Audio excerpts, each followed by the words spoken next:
For years, many Europeans have had a very specific image of everyday life in America. They imagine endless fast food, huge cars, loud neighborhoods, and a country that feels completely different from their own. For many people, that image is built long before they ever step on American soil, through movies, news stories, and things they've heard from others. But then something unexpected happens. They actually spend time living in America, not just visiting famous landmarks or taking vacation photos, but experiencing the ordinary moments, walking through a neighborhood, going to a supermarket, talking with strangers, or simply seeing how people live day by day. And that's when the biggest surprises often appear. Because the America they discover is not always the one they expected. From small-town streets to everyday habits, these little details slowly change the way many Europeans see the United States. So what does daily life in America really look like from their perspective? Let's get into it. So I am British and I'm going to walk around an American neighbourhood and point out all the things that are different to a neighbourhood in the UK. First things first, these hydrants, we do not have them in the UK, but they seem to be everywhere in America. Next up, there are shutters on every single window in America. I think it's to keep out the sunlight from the houses, I'm not sure, but that is new. Another big difference is there are no fences or walls between the road and your garden or your house. In the UK, every house has a wall or a fence, like a blockade, I guess. The only fences I have seen are these kind of little metal ones, which, again, we don't have in the UK. I've noticed these little metal fences usually are in the back gardens of American houses. What about the front, guys? Don't even get me started on the size of your wheelie bins. Look at the wheels on that. I understand why people don't walk anywhere in America. Look at this. This is just one road on one neighborhood. It's like Mount Kilimanjaro. Another thing is everything is a sharp bend. There's no such thing as a slow, gradual turn. There are so many differences, it's actually wild. Flags on houses. Again, we don't have them. Almost every other house in America has an American flag on it. Another thing you'll realise is no house is attached to another house. They're all detached. In England, most houses are attached. So yeah, they're just some of the differences between an American neighbourhood and a UK neighbourhood. If you enjoyed this video, I'm just scratching the surface. There's so many more. I moved to the US from Germany, and this is the one thing I'll probably never get used to, and it is the fact that I have to plan getting my steps in and exercise. Like here in the US, you're just like so dependent on your car and you have to drive everywhere, which makes total sense. But really what the biggest difference is that in Germany, I just like naturally had at least 5,000 steps every day just by walking to things. I didn't have a car for most of the time, so I always had to walk to the grocery store. If I met my friends, I had to walk there, or I had to walk to the bus stop. And I don't know, that itself was just like so much exercise, or carrying your groceries upstairs. These kind of small things. And here, it's so hard. Because the only walking I do naturally is literally walking from the office to the car, and then from my car at home, which is like probably less than 1,000 steps a day. So I always have to actively plan to go on a walk, which is so weird because no one else is going on a walk. And I don't like the gym. And I don't know, it's just like so different. I don't know if it makes sense. These are some culture shocks that I found coming to America as a Brit. Obviously, the first one is portion sizes. Everyone knows that America's portion sizes are fucked, but I was honestly in shock when I saw that firsthand. The coffees are huge, the salads are huge, everything is huge. Bigger is better here always, and they really do not skimp on providing the most for you. Everyone, for the most part, has been incredibly nice to me. Oh my God. I sneezed and 2 people said bless you, but I have a feeling that the culture here is everyone is so nice to you until they pull out a gun. All Americans expect you to know each other. I was in Trader Joe's and I was having a conversation with a woman about my accent, and she said, oh, I've got a friend from England, Ellie. And she stopped there as if she wanted me to say, oh yeah, I know that girl. Yeah, we've got a country of 75 million people. Of course we all know each other. Like, what? Swearing is not good. I'm a Brit and Brits like to swear and we love the word cunt. And Americans don't like that. It's like incredibly offensive to them. And I've had lots of dirty looks and swearing in public. So I've got to refrain from doing that. Satellite radio is sick. Oh my God, they play like great songs for Avril Lavigne and My Chemical Romance. Like I would never ever have that in the UK ever. They just play shitty. What they say about America is true in the sense that no one knows anything about any country outside of America. I had a conversation with my cousin last night and they said that they do not learn in school about any countries unless America falls. And it means that they have no sort of like understanding of the outside world. They cannot point England out on a map at all. They know Italy because it's shaped like a boot and that's it. And I just think that's so insane. On a real one, I actually really enjoy America. I actually have a lot of love for it and I understand why it's such a good country, but it is also insane to me. And yeah. You know, the one thing I've realized after being here in America for a while is that while we certainly have our differences, we are mostly the same. Like, if you believe me when I went into a grocery store and said Europeans don't have electricity and the stores are operated by gas lamps, you need to read a little bit more about the world. Because I was poking fun at these Europeans coming to America and being amazed by the small things like different snacks in the snack aisle. But If you travel and you go to London or Europe or somewhere else, like Japan, you'll go into a 7-Eleven and be like, oh my gosh, there's different stuff here. That's pretty crazy. They have different meals, different snacks. Wow. But then you'll also travel, and this is for like the Americans watching my video. You think like everything is the best in this country. And yes, this is a great country. We do good things here sometimes, right? But you go to Japan and you try the train system there and you're like, wow, that's a lot better than the train system we have in America. I wish we had a train system like that. Even things like being taught like, oh, there's no good food in London. There is good food in London, and London's very diverse. So yes, you can have your beans and toast, and beans and toast actually taste pretty good. Mushy peas is good. Fish and chips, obviously a classic. But then you can go have like some of the best Indian food you've ever had in your life in London. So yeah, while things are good in America, there are great things about other countries, and sometimes they do things better than America. So I'm telling you, if you believed any of the stuff you watch, go travel. Go travel, broaden your perspective. There's like a whole world out there. And I'm just watching like the ignorance on both sides, and it's like, wow, people should travel more. Oh, I don't know where that voice came from. I'm sorry about that. I'm just going to put it out there. Once you have been traveling around America for a substantial amount of time, when you come home, it is a very strange and slightly, truthfully, depressing feeling, okay? Traveling around America really opened up my eyes, really allowed me to see how I could be living and just how many opportunities there are and how many different amazing places there are, all in one country. Like, since I've been back home in the UK, I haven't felt like myself, which sounds so crazy. I now live for that adventure, that crazy lifestyle, that meeting new people, seeing new people every day, and I just long for it. And in America, it is so amazing. Oh, seriously, Americans, what have you done to me? I need to come back. October, end of October, back in America. I can't wait. It's really kerfuffled me, man. Coming home from America, it has kerfuffled me. Being a European living in United States for more than 1 year, there are a lot of cultural differences. American people are very socializing. The small talks are going into stores, cafes, everybody is just very talkative. Americans are very easygoing, very inviting, very nice coming from another culture, maybe not knowing people. Number two, everything, like the society, everything is meant for you to have a car, which is a little bit annoying if you don't have a car here. Public transportation here is not really a thing. Being back in Europe, it's more walking lanes, biking lanes, walk around, bike around. Here you need a car. The third thing, I feel like the whole society is built up on business. A lot of it is privately owned. People care less about quality and more about quantity, if that makes sense. Americans are very good at advertising things, being very business oriented. Being from a small town in Sweden could be a little bit more authentic, maybe.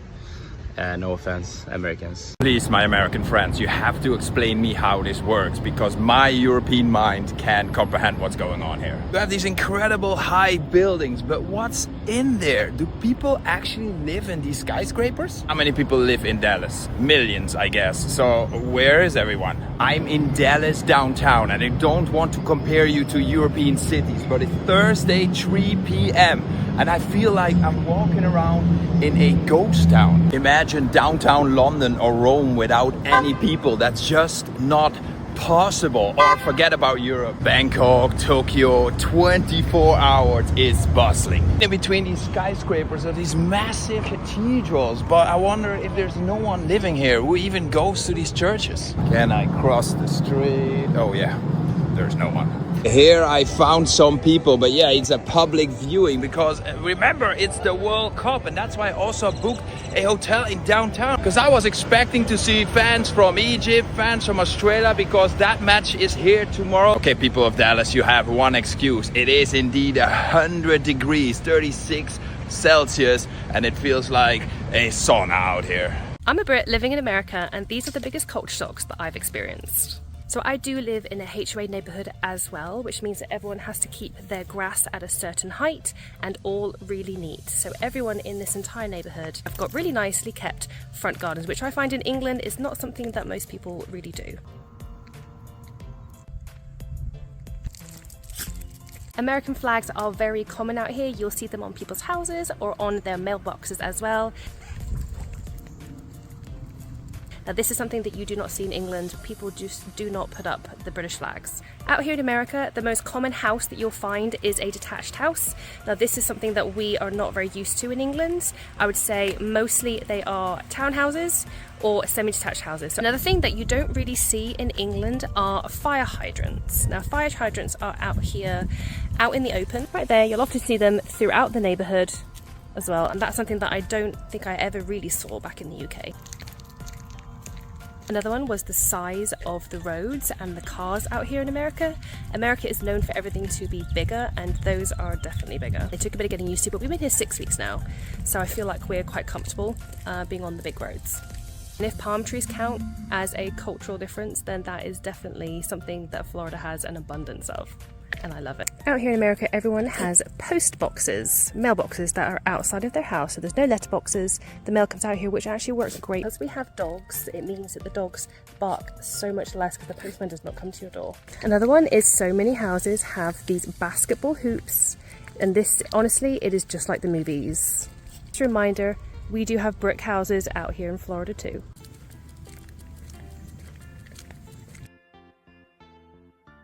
I'm a Brit living in America, and these are the biggest culture shocks that I found living in the US. First things first, the mailboxes. The mailboxes here really are like the movies. They're kind of just outside your house. You don't have a letterbox. And also, people do love an American flag. You don't really see anybody in the UK put a British flag outside their house, but here it's more normal to have a flag outside your house than not. Most houses in the UK, I would say, are townhouses or semi-detached houses. I grew up in that typical brick semi-detached house, where here most houses are just normal detached houses. This is something that I definitely don't think we have in the UK, but fire hydrants. We have a fire hydrant on every corner in our neighbourhood, and I think in any neighbourhood. They look like this, and it's just here, obviously, in case there's a fire. I also find here in the US, people take a lot of pride in their home. Now, I'm not saying people don't in the UK, but look, people love to garden. They love to maintain the grass outside their house. Everything has to look perfect. Where I find in the UK, we're not as bothered about that. I've had a lot of comments saying all the houses here look exactly the same. While they definitely do look similar in some aspects, I also find they look more different than houses in the UK. Most single family homes here in the US will have a 2-car garage, which again, in the UK, if you have a garage, most of the time it's definitely not a 2-car garage. I mean, the garage that we had growing up, I don't even know if you could fit a car in there, but here, most garages you can fit 2 cars in. Anything else that you want to know, let me know in the comments. I'm a Brit living in America, and here are some things that I absolutely love about living in the US. Number 1, I love the paper towels in all of the toilets. The fact I don't have to have my hands sat under a hand dryer and I can just dry my hands. It's so efficient, it's so quick, and I love it. Number 2, I love it's actually also overwhelming, but I love the variety and choice of food. Places to eat, restaurants to go to, even the fast food options, the different types of grocery stores here. The variety is truly endless, and honestly, it is overwhelming to choose, but it's quite nice when you have your solid favorites and you can go and dip into which ones. Number 3, I personally do live in a sunny state, so I have the honour and absolute privilege of waking up to sunshine almost every day after living in a country that rains for 95% of the year. That's also something I love about America. Number 4, I love that I can sneeze in public and literally everyone in my radius will say, "Bless you." That's so random, but like, I feel very seen. And number 5, I love the kind of social community aspect about the States. Personally, from what I've experienced, this might be very different in different places, but everywhere I go, someone's always inviting me into a conversation, wanting to strike up conversation. I'm eager to just be relational, and I love that. I don't think I'm used to that quite so much. I'm really enjoying living here. Anyway, that's why I love America. America, this is genius. This is so amazing. We don't have these in the UK. We need them in the UK. Let me show you what I'm talking about. Drive-through pharmacy. Thank you. Thanks so much.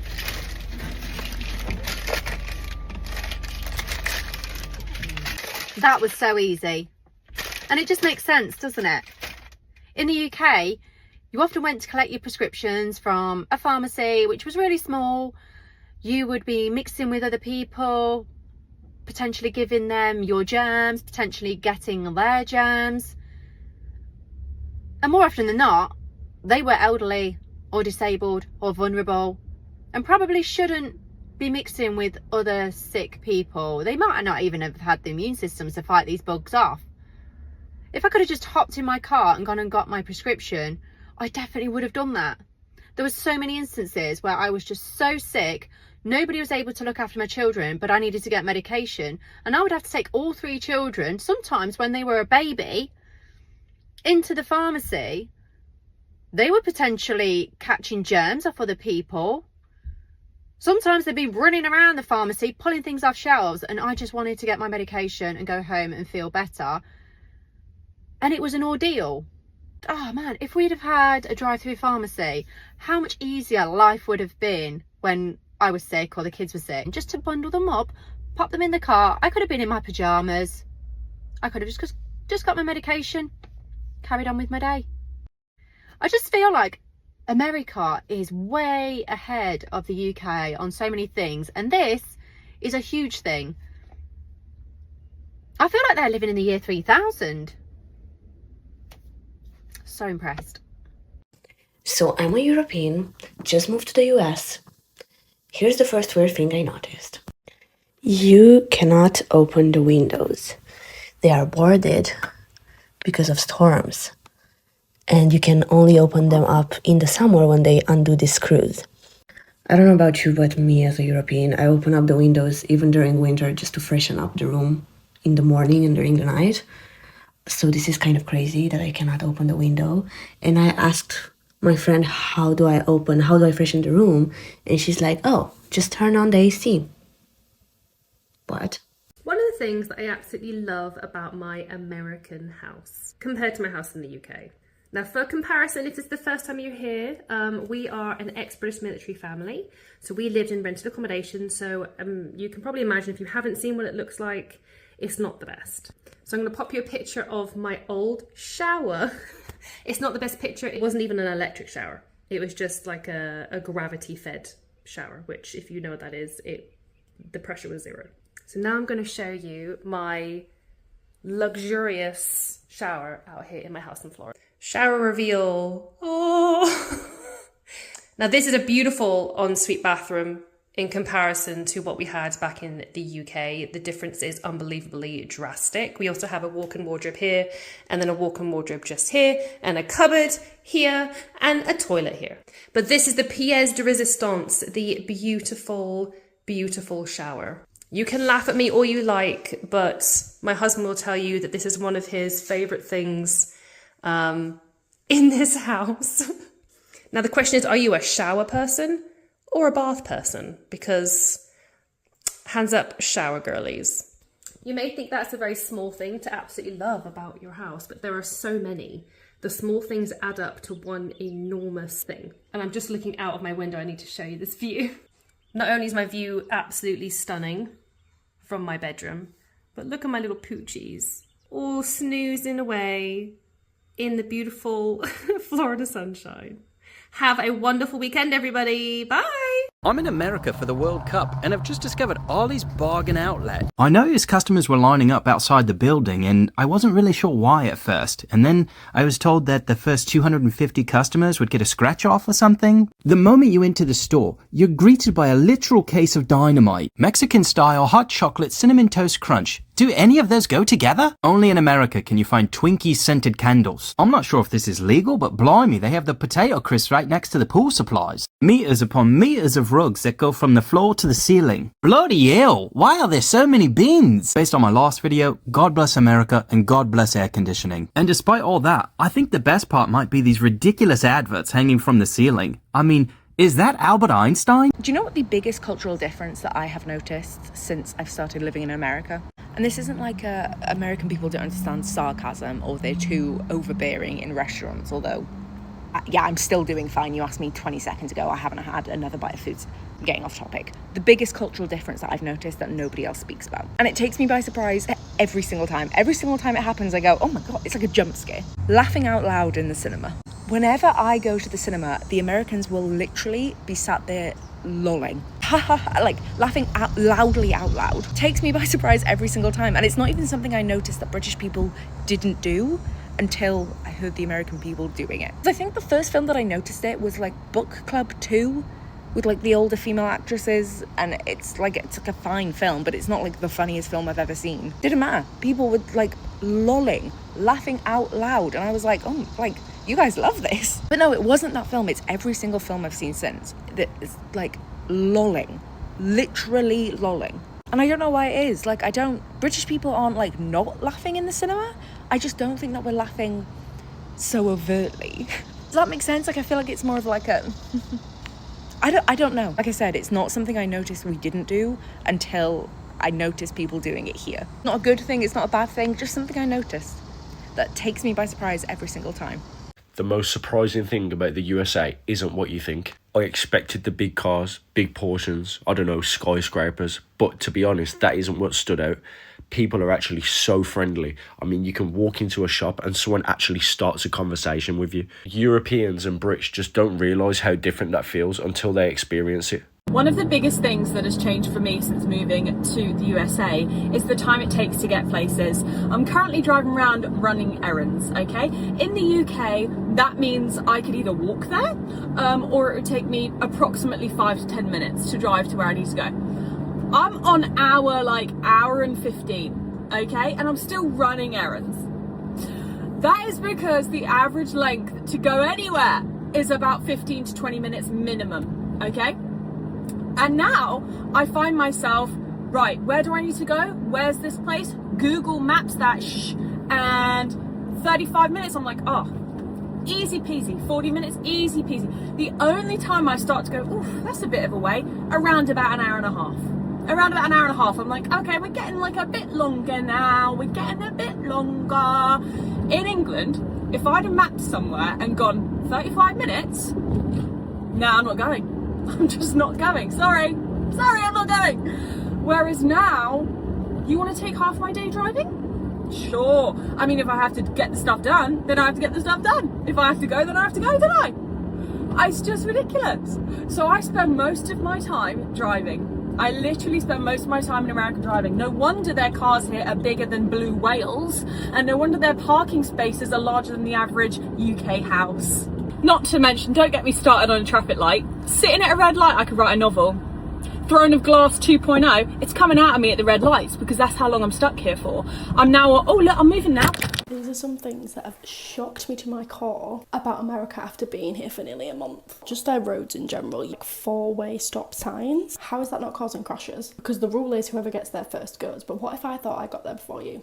No roundabouts, and where there is roundabouts, no one knows how to use them. You can turn right on a red light. You have to guess that the person over there isn't going to come at you. I don't know if we're going on a night out in England, wearing dresses, heels to the nines. They'll just go out in jeans and tops here. Like, you could go out in this and jeans on a night out and it would be totally normal. Sales tax. Put it in the price. Just put it in the price. Look at something, it says $16. I'll take it to the till, suddenly it's like $20, $21. Just put it in the price. I don't understand why we have to do this. There is a drive-through for everything. I mean, you can deposit a check in a drive-through. You can drop things off at a charity shop through a drive-through. Everything is a drive-through. Don't get me started on car washing places. I have never felt luxury like it. Your own shop, you can like look through a window and watch the cars getting washed. It's absolutely insane. I want to reiterate the portion sizes here are absolutely diabolical. Our large drink at Mackey's is their small drinks here. Let that digest. I went to Swig And she said, what size do you want? I said, what's the biggest you do? 44 ounce. Do you know how big 44 ounces? It's bigger than my head. The last and final one. I go to a restaurant and I get a drink. They will automatically, even when my drink's not even finished yet, bring me a refill. Everywhere is a refill here. Do you know how in the UK, like, some places do refills, some places don't? Everywhere is a refill drink here. That is something that we need to take on board in the UK. And that is all the things that have shook me to my core since being in the US for a month. I have way more, so let me know if you want more. And I'll see you in the next one. Bye. You know, when we say like, oh, Americans, they don't travel that much and stuff, but like after living here, I understand why. You can drive for hours and still be in the same state. Like, look at this for a second. Texas alone is bigger than many people realize. And that is just one state. They have 50 states. Honestly, I understand, because when you have basically everything, beaches, huge cities, deserts, national parks, mountains, like just traveling from one state to another just feel like traveling to another country. It's so insane. Honestly, I completely understand why Americans spend like a lot of time exploring their own country. Because it's too big. There's just too many things to see. This is large fries in America. This is large fries in England. Both from the same company, yet the portion sizes are absolutely astronomical in America compared to England. Looking at the ingredients of the American one, they put randomly beef powder in it. In England, there are 3 ingredients: potato, oil, and salt. In the American one, vegetable oil blend, dextrose, sodium acid, pyrophosphate, and salt, and beef flavour. So what I don't understand is how the same company is selling the exact same thing that are quite simplistic to make, it's just fries. They're adding so many complicated ingredients into the American one. UK one has 19 grams of fat. The American one has 24 grams. Carbs, the American one has 66 grams. British one has 60. UK one has 0 grams of sugar. US one has 1 gram of sugar, randomly. I just don't understand how they can get away with putting in so much random things in the ingredient list. Why is there beef flavouring in a potato? And unless you actually look at the ingredients, you wouldn't know. Living in the US as a European is like living in the future. And every time I go back to Europe, I'm like, are we in the 2000s? There's so many things that are pretty common in the US and has been like running for like years that in Europe it's pretty new. And one of those is run clubs. I'm not saying Europe didn't have run clubs before, I'm just saying it's become much more common for us average people to join. And I know that a lot of these run clubs in Europe take inspiration from American run clubs because they're pretty open about it. There's also nothing wrong with that. They say Americans are the innovators, and that is 100% true.